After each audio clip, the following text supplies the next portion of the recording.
Кыргызстан бүгүн дүйнөлүк туризмдин трендинде. Кыргызстан 9 жолдун томунда Улуу Жибек жолунун боюнда жайгашып, адам суктанаарлык кооз жаратылышы, асман тиреген тоолору, керемет ысык көлү менен көздүн жоосун алат. Бул кооз жаратылышы менен туризм тармагынын келечегине негизи болуп берчүдөй. Туризм келечекте өлкөбүздүн экономикасынын бирден бир кирешелүү тармагына айланышына толук негиз бар. Бирок ал үчүн дүйнөлүк стандартка жооп бере ала турган инфраструктуранын деңгээлин камсыз кылуу зарыл. Кыргызстандагы туризмдин негизги түрлөрү: тоо лыжа спорту, экотуризм, атчан туризми, альпинизм, трекинг, рафтинг, курорттук ден соолукту чыңдоо туризми. Алардын ичинен экотуризм алдыңкы сапка чыгат. 2018 жылдын 9 айында 5 миллион 200 миңдей өлкөбүзгө турист келген. Кыргызстанга келген ар бир турист биздин өлкөдө 5 адамды жумуш орду менен камсыз кылат. 2023 жылы болсо туризм тармагынын ички дүң продукциядагы үлүшү 10% түзмөкчү. 2018 жылы туризм чөйрөсүндө түзүлгөн кошумча дүң наркы алдын ала баалоо боюнча 25,1 миллиард сомду же ички дүң продукцияга карата 4,8% түздү. Эл аралык Lonely Planet басылмасы Кыргызстанды саякаттоого эң жакшы 10 мамлекеттин катарына кошту. International SOS компаниясынын баалоосу боюнча Кыргызстан кызгылт сары зонага кирген.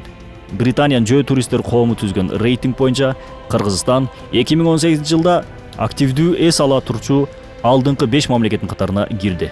Туризм өлкөнүн ички дүң продукциясынын 3-4% түзөт.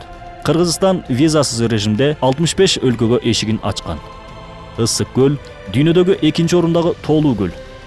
Төөлүктүү мөңгү ак кар баскан чокулар Кыргызстандын аймагынын 4% түзүп, ал 8 километрге чейин созулат. Кыргызстандагы туризмдин өнүгүшүнүн негизги индикаторлору. Кыргызстан туризмди жана эс алууну эл аралык деңгээлде көтөрүү үчүн табигый, тарыхый жана маданий жактан өтө чоң мүмкүнчүлүктөргө ээ. Ал жөнүндө чет өлкөлүк эксперттер мындай дейт: табигый жана маданий белгилери кереметтүү айкалышкан Кыргызстан сыяктуу өлкөлөр жер жүзүндө саналуу. Мындан дүйнөдөгү тоолуу жерлердин ичинен эң ажайып кооздукту көрүүгө болот. Кыргызстан бийик тоолуу өлкө. Гималай менен Памирден кийинки дүйнөдөгү эң бийик тоо чокулары Кыргызстанда. Алар: Жеңиш чокусу бийиктиги 7439 метр, Ленин чокусу 7134 метр, Хан Теңир чокусу 6995 метр. Жана башка чокулар. Дүйнөдөгү ири тоо мөңгүлөрүнө кирген эңилчек, түштүк эңилчек мөңгүсү бар. Кыргызстан көчмөн эл экендиги да өзгөчө мааниге ээ. Анткени көчмөн жашоону көрүш үчүн дүйнөнүн бардык жагынан туристтер агылып келип жатат. Дүйнөлүк көчмөндөр оюндары бул нерсеге далил болуп бере алды.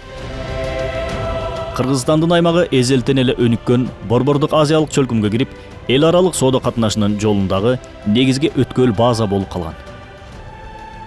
Улуу Жибек жолунун чыгыш менен батыштын маданиятын эри шаркак айкалыштырганын кыргыз элинин каада салттарынан, материалдык маданиятынан көрүүгө болот.